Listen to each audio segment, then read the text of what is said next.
ગુજરાતમાં કથળેલી કાયદા વ્યવસ્થાને લઈને આમ આદમી પાર્ટીના નેતા ગોપાલ ઇટાલિયાએ ભાજપ સરકાર ઉપર પ્રહાર કર્યા છે। તેમણે કહ્યું છે કે ગુજરાતમાં યુપી બિહાર કરતાં ખરાબ સ્થિતિ છે। આ પાછળ તેમણે ભારતીય જનતા પાર્ટીના નેતાઓને જવાબદાર ગણાવ્યા છે ને લુખ્ખાઓ ગુંડાઓને ભાજપના નેતાઓ છાવરતા હોય તે પ્રકારના આરોપો પણ ગોપાલ ઇટાલિયાએ કરતા રાજકારણમાં ખળબળાહટ મચી ગયો છે। એટલે આ મામલાને લઈને ગોપાલ ઇટાલિયાએ શું પ્રહાર કર્યા છે, સમગ્ર મામલો છે, વિગતે સમજીએ। મિત્રો, અત્યારથી થોડાક દિવસ પહેલા આપણા દેશમાં એક વિશાળ મહોત્સવ પૂર્ણ થયો, જે પ્રયાગરાજમાં મળેલો કુંભનો મેળો।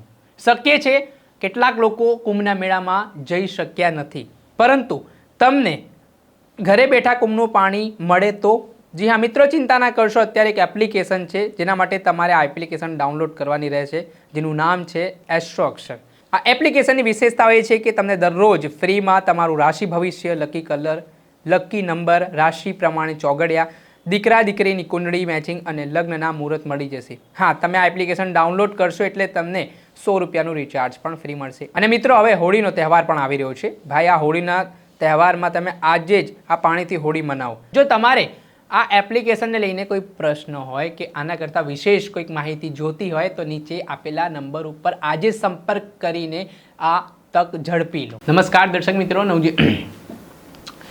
દર્શક મિત્રો, સ્કાયનેટ મીડિયામાં આપનું સ્વાગત છે। હું છું ફૈઝાન। આજથી થોડાક દિવસ પહેલાં અમદાવાદના વસ્ત્રાલ ખાતે અસામાજિક તત્વોએ જાહેરમાં આતંક મચાવ્યો હતો। તલવારો વડે જે આખો વિસ્તારને બાનમાં લીધો હતો અને તેનો વિડીયો સોશિયલ મીડિયા ઉપર વાયરલ થયો હતો। ત્યારબાદ પોલીસે શિક્ષાત્મક કાર્યવાહી પણ કરી હતી। એટલું જ નહીં, વડોદરા ખાતે પણ કારેલી બાગ વિસ્તારમાં એક નબીરાએ બેફામ બનીને જે અકસ્માત સર્જ્યો હતો, આ ઘટના બન્યા બાદ હવે વિપક્ષ મેદાને આવ્યું છે। આ મામલે આમ આદમી પાર્ટીના નેતા ગોપાલ ઇટાલિયાએ ભારતીય જનતા પાર્ટી ઉપર પ્રહાર કર્યા છે। તેમણે આરોપ કરતાં કહ્યું છે કે ગુજરાતમાં કાયદા વ્યવસ્થાની સ્થિતિ બિહાર અને યુપી કરતાં પણ ખરાબ જોવા મળી રહી છે। આટલેથી ન અટકતા તેમણે આ મામલે ભારતીય જનતા પાર્ટીના નેતાઓ આ લુખ્ખાઓને છાવરવા માટે જવાબદાર હોય તે પ્રકારના આરોપો કરતાં રાજકારણ ગરમાયું છે। તેમણે કહ્યું છે કે જે અવારનવાર બનાવો બની રહ્યા છે, સામાન્ય જનતા ત્યારે રસ્તામાંથી પસાર થાય છે ત્યારે હેલ્મેટનો જે સખ્ત નિયમ છે, હેલ્મેટ ના પહેર્યો તો તેની સામે કડક પગલાં લેવામાં આવે છે, પરંતુ અસામાજિક તત્વો એટલા બેફામ બન્યા છે કે જાહેરમાં તલવારો સહિતના હથિયારો વડે રસ્તાઓ પર નીકળી રહ્યા છે, સામાન્ય જનતાને હેરાન પરેશાન કરી રહ્યા છે। આ મામલે તેમણે ગુજરાતના ગૃહમંત્રી હર્ષ સંઘવી ઉપર પણ પ્રહાર કર્યા છે। સાથે જ ગુજરાતના પોલીસ વડા વિકાસ સહાયને સલાહ આપી છે કે આ ઘટનામાં જે ગુંડાઓ અસામાજિક તત્વો છે તેમને છાવરનારા ભાજપના નેતાઓનું પણ લિસ્ટ તૈયાર કરવામાં આવે, જેને જ લઈને રાજનીતિ ગરમાઈ છે। પહેલાં તો ગોપાલ ઇટાલિયાએ શું પ્રહાર કર્યા છે તે સાંભળી લો। નમસ્કાર, હું ગોપાલ ઇટાલિયા।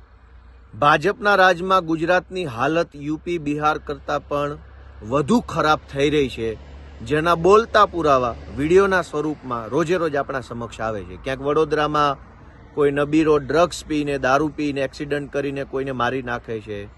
અમદાવાદની અંદર લુખ્ખાઓ તલવાર લઈને આતંક મચાવે છે।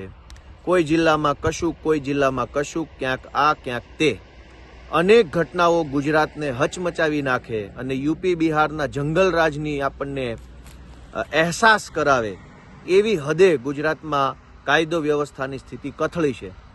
પણ કાયદો અને વ્યવસ્થાની સ્થિતિ સુધરે, લોકોનું જીવન સુરક્ષિત બને, લોકોને સલામતીનો અહેસાસ થાય એવું કોઈ કામ ભાજપ દ્વારા કરવાના બદલે લોકોમાં છવાઈ જાય, લોકોની અંદર વાહવાહી થઈ જાય, છાપાઓની હેડલાઇન બની જાય, ટીવીઓમાં બ્રેકિંગ ન્યૂઝ આવી જાય, એવા પ્રકારનું લોકોની આંખમાં ધૂળ નાખવાનું દુષ્કૃત્ય ભાજપવાળા કરી રહ્યા છે। આજે હર્ષ સંઘવીએ કંઈક નિર્ણય કર્યો અને હર્ષ સંઘવીએ ગુજરાતના ડીજીપીને, મુખ્ય પોલીસ અધિકારીને કહ્યું કે આપણે તમાશો કરવા માટે થઈને શું કરવું પડે, તો બંને કદાચ નક્કી કર્યું હશે, આ મારું કલ્પના છે, અને તમાશો કરવા માટે નિર્ણય કર્યો કે 100 કલાકની અંદર એક્શન લેવામાં આવશે અને બધા જ લુખ્ખાઓની યાદી બનાવવામાં આવશે। અરે વાહ ભાઈ વાહ! લુખ્ખાઓને છાવરનારા લોકો જ લુખ્ખાઓની યાદી બનાવશે, મતલબ ગજબ તમાશો ચાલે છે। ગુજરાતના તમામ તોડબાજોને, તમામ લુખ્ખાઓને, તમામ અસામાજિક તત્વોને, તમામ જમીન માફિયાને, તમામ બુટલેગરોને, તમામ ડ્રગ્સ માફિયાઓને, તમામ રેશન માફિયાઓને, તમામ ટોલ નાકા પર ગુંડાગીરી કરતા લોકોને, તમામ જગ્યાએ લુખ્ખાવેડા કરતા, માથાકૂટો કરતા અસામાજિક તત્વોને છાવરે છે કોણ? ભાજપના ધારાસભ્યો, ભાજપના જિલ્લા પંચાયતના સભ્યો, ભાજપના સંગઠનના માણસો તો છાવરે છે। ગુજરાતના તમામ લુખ્ખાઓને ભાજપનું સ્પષ્ટ અને ચોખ્ખું પીઠબળ મળેલું છે અને ભાજપના પીઠબળથી જ તો તલવારો લઈને લોકો રોડ ઉપર નીકળી જાય છે.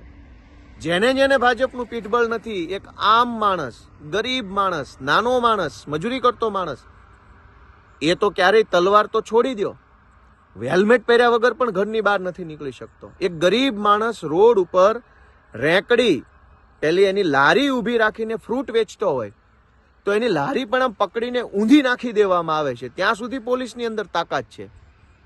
શું કામ? કે લારીમાં ફ્રૂટ રાખીને, શાકભાજી રાખીને વેચતા માણસને ભાજપનું પીઠબળ નથી, પણ લુખ્ખાઓના હાથમાં તલવારો છે અને આતંક મચાવે છે. શું કામ? કે એને ભાજપનું પીઠબળ છે. તો ગુજરાતમાં ભાજપની સરકારની નોકરી કરતા ગુજરાતના મુખ્ય પોલીસ અધિકારીને વિનંતી કે જો તમારે લુખ્ખાગીરી ઓછી કરવી હોય, ગુજરાતને યુપી બિહાર બનતું અટકાવવું હોય તો લુખ્ખાઓનું લિસ્ટ બનાવવાની જરૂર નથી, પણ લુખ્ખાઓને છાવરનારા ભાજપના નેતાઓનું લિસ્ટ બનાવો અને તમારામાં હિંમત હોય તો ભાજપના નેતાના એક પણ લોકોનો કોલર પકડી બતાવો. ગુજરાત આખામાં હું ફરું છું પાર્ટીના કામથી, લગભગ જગ્યાએ લુખ્ખાઓને ભાજપના નેતાઓનું સ્પષ્ટ સમર્થન છે. લુખ્ખાઓ ઉપર ભાજપના નેતાઓ એફઆઈઆર નથી થવા દેતા. લુખ્ખાઓ વિરુદ્ધમાં એફઆઈઆર લખાવા જઈએ તો પોલીસ એફઆઈઆર નથી લખતી, ધક્કા ખવડાવે, ફરિયાદીને પોતાને ધમકાવે, હેરાન કરે, પણ લુખ્ખાઓની વિરુદ્ધમાં એફઆઈઆરો નથી લખાતી. તો ગુજરાતના માનનીય પોલીસ અધિકારીને વિનંતી છે, ડીજીને, કે લુખ્ખાઓનું લિસ્ટ નથી બનાવવાનું. લુખ્ખાઓને છાવરનારા ભાજપના નેતાઓનું લિસ્ટ બનાવો. ભાજપના નેતાઓ જ આ બધા લફંગાઓને હાંચવે છે. અને તમારે જો તમે મને લેખિતમાં ખાતરી આપતા હોય, હર્ષ સંઘવી અને વિકાસ સહાય લેખિતમાં ખાતરી આપે તો ભાજપના 50 લુખ્ખાઓનું લિસ્ટ હું આપવા તૈયાર છું. મારી પાસે રેડીમેડ લિસ્ટ છે કે જે ભાજપના માણસો 24 કલાક લુખ્ખા વેડા કરે છે, ગુંડાગીરી કરે છે, દારૂ પણ વેચતા હોય છે, બીજા ત્રીજા અસામાજિક પ્રવૃત્તિમાં સંકળાયેલા હોય એવા 50 ભાજપના લુખ્ખાઓનું લિસ્ટ મારી પાસે પડ્યું છે.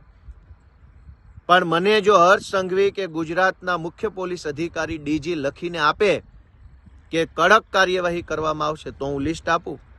એટલે ગુજરાતને યુપી બિહાર બનતું અટકાવવાની કોશિશ કરવામાં આવે. માત્ર તમાશો કરવાની જરૂર નથી. 100 લોકોનું લિસ્ટ બનાવવું, 100 કલાકમાં લિસ્ટ બનાવવું, આ તો તમાશો કરવાની વાત છે. તમાશો નહીં, એક્શન લેવામાં આવે. અને એક્શન શું હોઈ શકે? એક્શન એક જ હોઈ શકે કે એવી કાર્યવાહી કરો કે જિંદગીભર જેલમાંથી છૂટે નહીં. જેલમાં પૂરવામાં આવે ને એવી જેલમાં રાખવામાં આવે કે જ્યાં એ મોબાઈલ પણ ન વાપરી શકે. ભાજપના રાજમાં તો લુખ્ખાઓ જેલમાં ફેસબુક લાઈવ કરે છે. ભાજપના રાજમાં લુખ્ખાઓ જેલમાંથી ખંડણીઓ માગે છે. ભાજપના રાજમાં લુખ્ખાઓ જેલમાં બર્થડે પાર્ટી ઉજવે છે. તો લુખ્ખાઓને પકડીને એવી જેલમાં પૂરો કે જ્યાંથી એ ફેસબુક ન વાપરી શકે, મોબાઈલ ન વાપરી શકે. બાકી તમાશો કરવો હોય, ગુજરાતની આંખમાં ધૂળ નાખવી હોય, ગુજરાતની જનતાને માત્ર છેતરવા માટે કે મેનેજ કરવા માટે જ કરવાનું હોય તો આ 100 લોકોનું લિસ્ટ બનાવું, 100 કલાકમાં એક્શન લઈ લઉં, આમ કરું તેમ કરું, એ તો બોલ બચ્ચન વેડા છે. ગુજરાતમાં તલવારો લઈને નીકળવા વાળી ટોળકીને ભાજપના કયા નેતાનું પીઠબળ મળેલું છે એની તપાસ થવી જોઈએ. તો મારી ગુજરાતના ભાજપના હર્ષ સંઘવીને, ગુજરાતના ડીજીને વિનંતી છે કે તમાશો નહીં, એક્શન લ્યો. અને એક્શન લેવા માટે થઈ ગુજરાતના તમામ લુખ્ખાઓ જે છે, જેને ભાજપના નેતાનું પીઠબળ છે, બધાને જેલમાં પૂરવામાં આવે. જેલમાં પૂરવાથી વિશેષ બીજો કોઈ ઓપ્શન હોવો જ ન જોઈએ. આટલી આશા સાથે જય હિન્દ.